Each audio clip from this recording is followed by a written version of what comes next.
irmãos, sejam todos muito bem-vindos à nossa casa. Mais uma vez é uma alegria muito grande poder estar aqui para que a gente possa, falar sobre a doutrina espírita, falar, sobre temas voltados à doutrina espírita. E nessa noite eu trago o tema Vencendo a Obsessão, que é um tema, gente que trabalha com o lado mediúnico, dos trabalhos da casa, a gente vê que sempre os cadernos estão cheios, sempre tem bastante pessoas procurando, a nossa casa para que aconteça esse trabalho de desobsessão. Então, meus irmãos, eu listei alguns passos que a gente precisa utilizar quando a gente se encontra nesse processo obsessivo.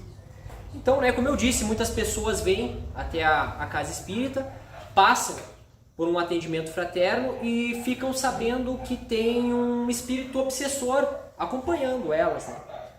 E muitas vezes a pessoa é a primeira vez que tem o contato com a doutrina, não conhece e fica se perguntando, poxa, o que é isso, um obsessor?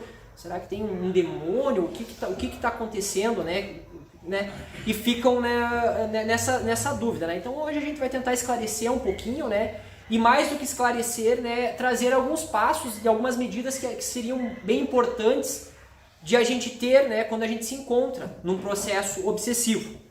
Então, primeiramente, quando a gente passa por esse atendimento fraterno, o médium que vai estar atendendo, você vai passar por um trabalho de desobsessão, que isso é um trabalho fechado dos trabalhadores da casa. Você vai passar por alguns passes especiais, talvez pela fluidoterapia. Mas o que eu devo fazer então? A casa vai fazer a parte dela. E o que eu preciso fazer? Primeiramente, a gente precisa entender o que é isso, o que é esse espírito e o porquê ele está atrás de mim, qual seria a resposta para isso, Então, primeiramente, é um espírito perseguidor que ele tem uma história com você. E ele te persegue, por causa dessa história, por causa de algo que aconteceu. Aconteceu quando? Em outras, encarnações, em outros momentos.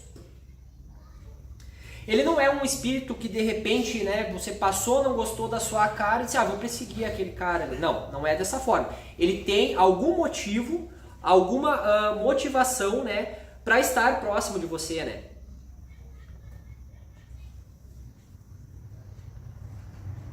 E a obsessão, como eu disse, ela está sempre ligada a um fato ruim, que aconteceu com esse irmão. Então não é algo simples, não é a pessoa não foi legal comigo, a pessoa foi grosseira comigo e outra encarnação me persegue. Não, existe um fato, muitas vezes cenários de guerra, cenários de traição, de morte, inúmeras possibilidades que vão levar, desencadear esse processo obsessivo. Então, a gente sabe que eu fiz algo contra alguém, no passado, e por isso que ele está ali, E não é porque ele simplesmente é um espírito mau, se identifica com o mal e quer me perseguir, Então a gente já tem que descartar, que nem todo mundo é 100% bom e nem todo mundo é 100% mal, Nós estamos numa escala evolutiva, tanto encarnados quanto desencarnados.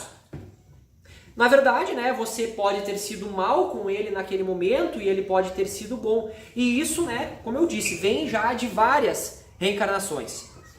E aqui está o primeiro ponto que a gente precisa entender ou, ao lidar com esse processo, é que muitas pessoas optam pela questão de se vitimizar, de se fazer de vítima, Então, as pessoas pensam assim, eu faço bem, eu ajudo os outros, aí vem um espírito obsessor e quer me atrapalhar, quer, me tirar do caminho. E se perguntam, por que a vida está fazendo isso comigo? Ou por que Deus permite que isso esteja acontecendo comigo, Mas a gente precisa entender que esse espírito obsessor, ele não está ali de graça, Não é a troco de nada que ele está próximo, E não é porque eu sou um herói ou uma heroína e de repente ele apareceu querendo simplesmente me prejudicar a troco de nada.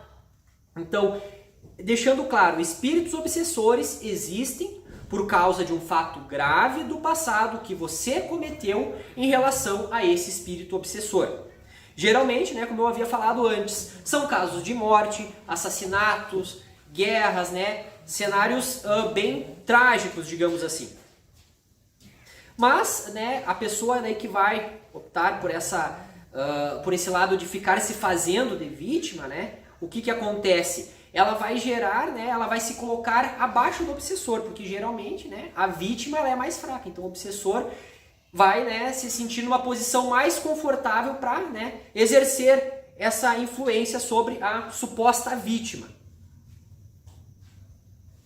Como alguém que, né, que precisa de muita ajuda, que está muito enfraquecido, e cada vez mais que você se sente vítima nesse processo, mais fraco você se torna. E cada vez que você reclama desse obsessor, que você se sente sofrido, que você, como a gente fala, né, se faz de coitadinho pela existência dessa obsessão, ele vai estar ali, né, enviando pensamentos negativos, tentando prejudicar você. E quanto mais você faz isso, mais energia você está doando, né, para esse espírito, para que ele, né, continue te atacando, né, porque ele quer se vingar. Na verdade, ele quer ver você, quanto pior para ele vai ser melhor, né? Ele acha que vai ser melhor. Então, por mais difícil que seja, nós não podemos de maneira nenhuma nos colocar no papel de vítima. E falando por experiência própria, né, por alguém que já passou por um processo obsessivo bem complicado, e digo para vocês que foi uma situação bem complicada na minha vida, foi bem difícil de eu conseguir sair dessa situação, é difícil mesmo. A gente se sente injustiçado, parece que não é certo o que está acontecendo com a gente. Parece que a gente começa até a desconfiar da existência de Deus. Poxa, por que isso está acontecendo comigo, logo comigo? Mas a gente não pode ter esse pensamento, e sim ser aquela pessoa proativa que vai em busca da solução e foge desse cenário de vitimização. E essa semana eu escutei uma frase que ela vem bem a calhar com isso, que é: problema a gente resolve. A gente não fica se lamentando. Então, que a gente possa, né, que a gente faça diferente de algumas pessoas que para cada solução arrumam um problema, né? Então vamos enfrentar os nossos problemas, vamos ver os nossos problemas, mas não dar tanta atenção para eles, e sim buscar de que maneira eu vou resolver esse problema, o que eu vou fazer para conseguir superar essa dificuldade, né? Se a gente ficar focando no problema, a gente vai ficar só com o problema e não vai resolver nada.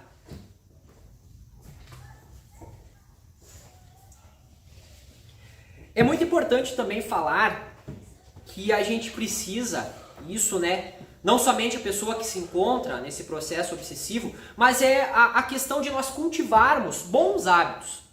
Pois né, as pessoas que se encontram nesse quadro, os espíritos obsessores, eles adoram nos pegar aonde? Nos nossos hábitos nocivos. Porque naquele momento em que eu estou fazendo um ato, né, nocivo, que eu estou fazendo uma coisa que eu sei que é errada, o que acontece? A nossa mente se abre para essa influência. Se permite isso, porque o que acontece? Quando eu estou fazendo algo errado, eu baixo a minha vibração. E aí o que acontece? As energias se batem e a porta fica aberta para ele chegar e se sentir em casa. E aí existem, né, diversos tipos de hábitos nocivos. E talvez, né, você pense que o primeiro deles que a gente poderia listar seria, né, o vício nas drogas, né, que é algo muito grave, onde a pessoa fica fora de si. E o obsessor, né, ele fica, né, com total acesso à mente dessa pessoa, a fim de conseguir controlá-la, né. E aí, a culpa é do obsessor? A culpa é da droga? Não. Vai ser da pessoa que escolheu, né, fazer o uso desses entorpecentes. Ela optou por isso, né. E por que ela foi para este lado, optou por isso, disse eu aceito, se deixou levar. E aí ela não buscou tratamento. E aí você pode dizer, poxa, mas a pessoa não tem controle porque ela está viciada. Mas mesmo assim, ela tem a opção de buscar ajuda. E muitas vezes a espiritualidade nos permite, né, a partir do momento que a espiritualidade nos auxilia, ela nos dá momentos de lucidez, mesmo que eu esteja, digamos, né, num quadro grave de vício em drogas, né, a espiritualidade vai trabalhar para que eu tenha um momento de lucidez e decida, né, seguir um caminho. Não, eu vou mudar, eu vou tentar me modificar, eu vou me internar, eu vou buscar fazer algo por mim. Então ela vai ter, mesmo, né, estando num quadro bem difícil, ela vai ter esse momento onde é que ela vai conseguir dar esse passo. Mas o que ela precisa? Ela precisa, né, ter essa atitude, essa proatividade, né? Pois se ela não quiser buscar também, não existe internação, não existe parente, não existe ninguém, né? Pode, como eu sempre digo, descer Jesus Cristo aqui, que não vai fazer com que ela mude, mas ela tem sempre a opção de querer, né, se transformar e melhorar. Existem outros vícios que nós poderíamos dizer menores, mas que também são muito maléficos, né? A gente poderia citar o cigarro, bebidas alcoólicas, e quando a gente fala, né, em bebidas alcoólicas, as pessoas, né, às vezes mascaram, né? Só que o viver constantemente alcoolizado, ele seria, né, semelhante ao uso de drogas, né? Porque dentro do alcoolismo, esse espírito obsessor ele vai ter mais acesso, né? E, além disso, vão ocorrendo outras coisas, como pensamentos negativos, pensamentos suicidas, pensamentos de fazer mau uso do dinheiro, mau uso, né, da nossa reencarnação. Então, também, né, é algo bem nocivo para quem se encontra nesse quadro também, né, na nossa vida de uma maneira geral. E também, né, existem outros vícios que a gente poderia citar aqui, como a fofoca, a alimentação descontrolada, sexualidade descontrolada, a maledicência, entre outros. Pois veja bem, tudo que vai para o lado do exagero e do descontrole, ele vai ser prejudicial. Mesmo a fofoca, que pode parecer algo tão inofensivo, uma alimentação descontrolada, né, que pode gerar inúmeros problemas à saúde, né? E é nesse campo que os obsessores querem trabalhar, né? Que eles querem nos atacar, mas eles não querem que pareça que é eles que estão nos atacando. Eles querem que pareça que nós mesmos estamos nos destruindo. Então, né, eu falei dos maus hábitos. Mas então vamos falar dos bons hábitos, né? De cultivar esses hábitos saudáveis também é muito importante. Por exemplo, praticar esportes, fazer exercícios, se alimentar bem, buscar fazer, por exemplo, meditação, oração. Outra questão muito importante seria o evangelho do lar. A gente ter esse momento para a gente se recolher e conseguir se conectar com a espiritualidade, conseguir se conectar com o mundo maior. Isso vai fazer muito bem para a gente, vai nos ajudar, né, a reverter esse quadro negativo que a gente se encontra.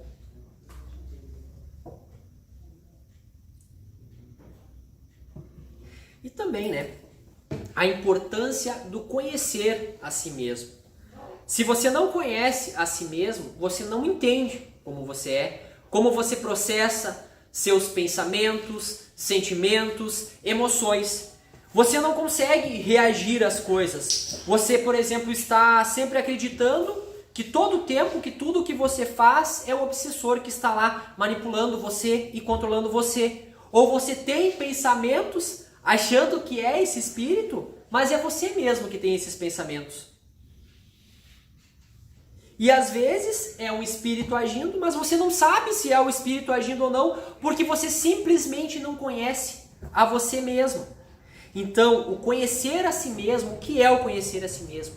É estudar. A partir do momento que a gente busca o conhecimento, a gente vai conhecer a nós mesmos, buscando livros de autoajuda, livros espíritas, livros de psicologia, toda essa parte de conhecimento na área da espiritualidade vai trazer algo externo, você vai conseguir olhar para o seu interior e isso você vai conseguir colocar no seu dia a dia, vai conseguir lapidar coisas que vão ajudar você a melhorar.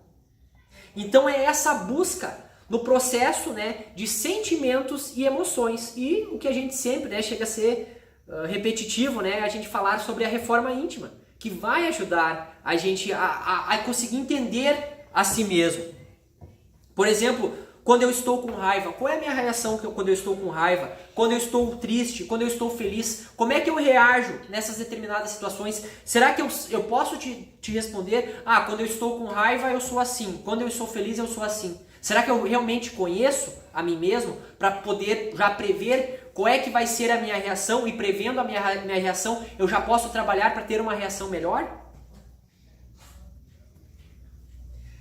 Pois muitas vezes, né, a gente acaba errando através das nossas reações erradas. E às vezes a gente se pega pensando e a gente se lembra, né? Uma discussão que a gente teve. Poxa, eu falei aquilo para aquela pessoa. E depois eu fiquei pensando, eu não devia ter falado aquilo. Aquilo lá magoou aquela pessoa. Então, a gente acaba errando através das nossas reações. Por quê? Porque a gente nunca está preparado para determinada situação. Então isso é conhecer a si mesmo, é saber que quando eu estou feliz eu vou agir dessa forma, quando eu estou triste eu vou agir dessa forma. Então é muito importante a gente ter essa noção desse conhecimento de si mesmo. E para toda pessoa que busca vencer uma obsessão, ela precisa ir para o caminho contrário da obsessão, né? Que seria o praticar o bem. Pois o caminho da obsessão, qual é o caminho da obsessão? É a vingança, o ódio, a raiva, todos esses sentimentos, né, obsessivos, né, que o espírito apresenta por aquele que está sendo obsediado. Então você precisa, né, ir para o caminho do bem. Praticar o bem vai te ajudar a ser uma pessoa gentil, uma pessoa que cumprimenta os outros e que usa, né, a prática da caridade, né? Que também, a partir do momento que eu me disponho, não por estar num processo obsessivo, mas que eu me disponho a ser uma pessoa caridosa, uma pessoa que auxilia o outro, uma pessoa, como se diz, que está sempre pronta para auxiliar, para ajudar, isso também vai nos ajudar a nos subirmos a nossa vibração, né? E a questão de cumprimentar os outros, né? As pessoas às vezes dizem, né? Ah, eu não cumprimento as pessoas, eu só cumprimento as pessoas se me cumprimentarem primeiro, senão eu não cumprimento. E aí, nessa frase, você já demonstra que você é uma pessoa que tem ego elevado. Porque você só dirige a palavra a alguém se a pessoa dirigir primeiro, né? Então isso também é uma porta aberta a uma obsessão, essa questão de ter um ego, de se sentir superior, né? E aqui a gente pode pensar em Jesus, né? Será que Jesus, o mestre dos mestres, que caminhou com nós reencarnado na Terra, será que ele tinha esse ego elevado? Será que ele se sentia superior? Muito pelo contrário, né? Um dos grandes ensinamentos de Jesus foi falar sobre humildade, né? E quem somos nós para nos acharmos que somos mais que os outros, achar que somos superiores aos outros, né? Se o mestre dos mestres nos ensinou a sermos humildes. E se você é uma pessoa que exercita a sua espiritualidade, você que é uma pessoa que se acha, né, que está do lado do bem, é você que tem que buscar, né, ser proativo nessa busca do bem. Porque você não pode esperar que o bem venha para você, para que depois você faça algo, né? Então, Jesus não vai bater a sua porta te fazendo um convite, né? É nós que temos que bater a porta para a porta se abrir, né? Então, mais uma vez eu falo dessa questão da ação, da proatividade, da busca, né? A gente precisa buscar tudo que a gente quer melhorar em nós mesmos, não vai, né, cair do céu, né? A gente precisa tudo dessa busca. E, né, a gente precisa também da persistência na nossa transformação espiritual. Então, veja bem, persistência para parar de ser vítima, persistência para cultivar os bons hábitos, os hábitos saudáveis, persistência para conhecer a si mesmo e persistência para praticar o bem. Então veja, não adianta amanhã, segunda-feira, né, o dia mundial que a gente começa a academia, que a gente começa a dieta. Segunda-feira eu vou acordar, eu não vou ser vítima, eu vou praticar uma atividade física, eu vou ler um bom livro, eu vou fazer uma caridade, quero fazer tudo amanhã, mas aí na terça-feira eu não faço nada. Então adianta eu ter esse impulso se eu não tenho a persistência, se eu não tenho a continuidade dos meus atos? Então não adianta a gente ter só esse reflexo, né? Mais importante que começar a transformação é nós sermos persistentes, sermos resilientes nessa luta, porque é uma luta contra nós mesmos, né? Contra as nossas más tendências. E talvez você ainda possa dizer assim, eu vim no centro espírita, na casa espírita uma vez e não deu certo, eu não me senti bem. Só que aí a gente precisa entender que não se resolve uma obsessão vindo no centro espírita uma vez. Às vezes um conflito de centenas de anos, né, de troca de posição, uma hora algoz, uma hora vítima, não se resolve com uma visita na casa espírita, não se resolve em alguns minutos na mesa mediúnica, onde o doutrinador vai tentar, né, acalmar e atender aquele espírito que está enraivecido, enfurecido. Muitas vezes ele é recolhido, ele é amparado, mas ele volta depois, porque ele não está conformado, né? Ele não se conforma e ele quer continuar com o seu plano de vingança. Então a gente precisa entender que é um cuidado, isso é uma terapia, que você vai ter que fazer com você e também com esse espírito obsessor. Ter o perdão em mente, porque é o mínimo que a gente pode ter. A gente não sabe o que aconteceu no passado, mas a gente precisa pedir perdão.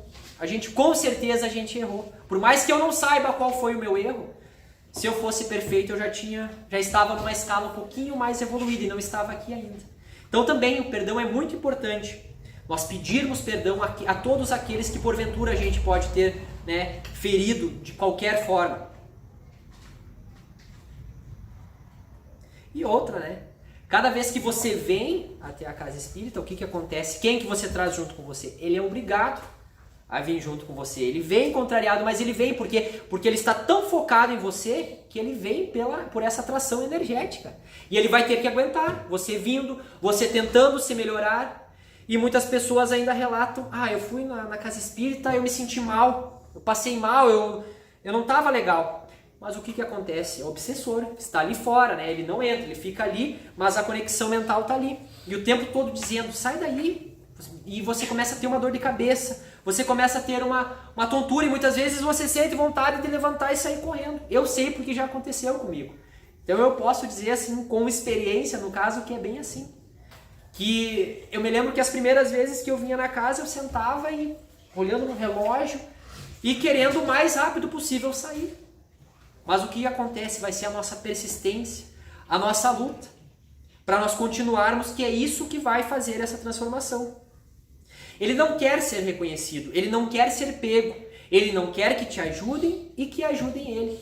Porque muitas vezes o socorro está ali do lado dele, mas ele está tão focado, tão fechado nesse plano de vingança, nesse plano de destruição, que a única coisa que ele consegue enxergar é você. E o amparo está todo ali do lado, só esperando ele ter um minutinho de lucidez para poder ser amparado.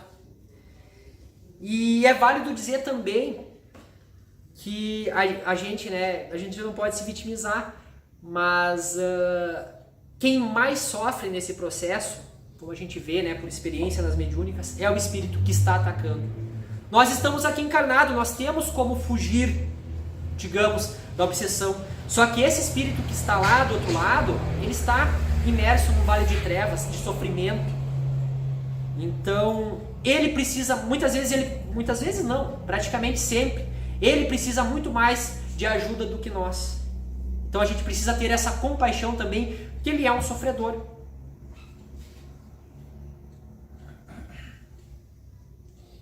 Então, quanto mais você persistir vindo à casa espírita, mesmo que no começo aconteça alguma coisa, como essa dor de cabeça, essa tontura, esse sono, que muitas pessoas relatam, né, ter sono, nada mais são do que efeitos dessa obsessão. Então, a gente precisa persistir, porque esses efeitos, eles não vão perdurar por muito tempo. Vai acontecer algumas vezes, talvez até demore um pouco, mas eles vão parar, eles vão cessar. Ele não consegue ser mais forte com você a partir do momento que você está determinado, você busca ajuda, você vem à casa espírita, você recebe o passe, recebe o tratamento. Então você está recebendo assim, muita energia positiva. E isso vai te ajudar muito. E ele também vai receber, isso também vai mudando a frequência energética dele.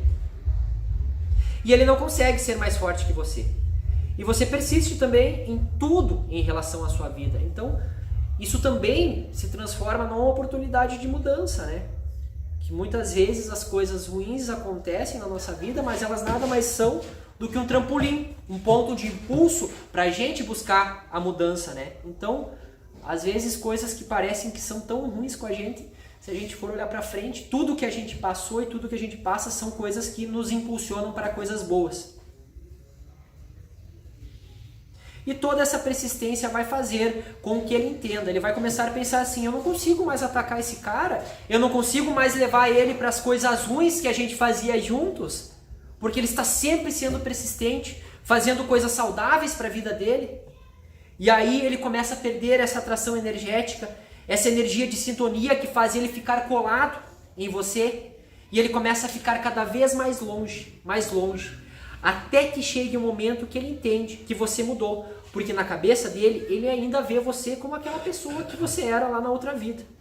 Mesmo, né, estando em outro corpo, né, em uma nova existência, para ele você é aquela mesma pessoa mal, aquela mesma pessoa que foi mal no passado, né? E ele quer provar que você é mal, ele quer provar que você está errado. Mas ao ver que você realmente, né, mudou, que você realmente está buscando essa transformação, ele já fica sem motivos para te atingir. Ele já não tem mais a mesma força que ele tinha. Ele se pensa, o que eu estou fazendo aqui? Não tem terreno fértil para mim aqui. E se você mudou, só resta para ele mudar também. E a gente vê também casos onde muitos obsessores mudam e se tornam gratos à pessoa que estava sendo obsediada. E aí o que acontece? Aí aquele elo de ódio, ele se quebra para sempre. E aí, em vez de um obsessor, você vai ter um espírito amigo para o resto da sua encarnação. Então, meus irmãos, o que nós poderíamos resumir a nossa conversa de hoje, e o grande ponto é que não se trata de vencer a obsessão, não se trata de vencer o obsessor, não se trata de expulsar o obsessor, não é vencer, não é expulsar, não é mandar ele para longe, não é descartar o obsessor. O grande ponto que a gente precisa ressaltar é você demonstrar que o amor, ele vale mais a pena. É você demonstrar que a sua tentativa de reencarnar e fazer o bem é maior que todos os erros que você cometeu no passado. Então, no momento que eu penso, eu sei que não sou perfeito, eu sei que cometi erros inúmeros, mas o meu foco, o meu objetivo é me transformar. Não vai ser fácil? Não vai ser fácil. Mas eu tenho esse objetivo, eu tenho esse propósito, então eu vou traçar essa linha. No momento que você demonstrar isso para ele, que esse amor vale mais a pena, as coisas vão se transformar. E aí ele vai olhar para tudo isso, ele vai entender que o bem, ele vale muito mais a pena. E aquele elo se quebra. E não vai ter esse retorno, você reencarnando, revezando posições, aí você desencarna e você quer atacar ele porque ele te atacou na outra encarnação. Tudo isso acaba através, né, do amor. E então nós precisamos entender que nesse processo todo nós somos responsáveis por tudo isso. E que nós podemos sim transformar, modificar toda essa situação. Então, meus irmãos, que nós possamos estar dispostos a essa mudança, essa transformação, lembrando sempre que estamos sim amparados pela espiritualidade, lembrando sim que temos o nosso mundo maior que está sempre à disposição. Então bata a porta e ela se abrirá. Era isso que nós tínhamos para hoje. Vamos fazer a prece de encerramento. Então, fechando os nossos olhos, elevando o nosso pensamento ao nosso Pai Maior, ao nosso Mestre Jesus, aos bons amigos, mentores espirituais, que se fazem presente na noite de hoje.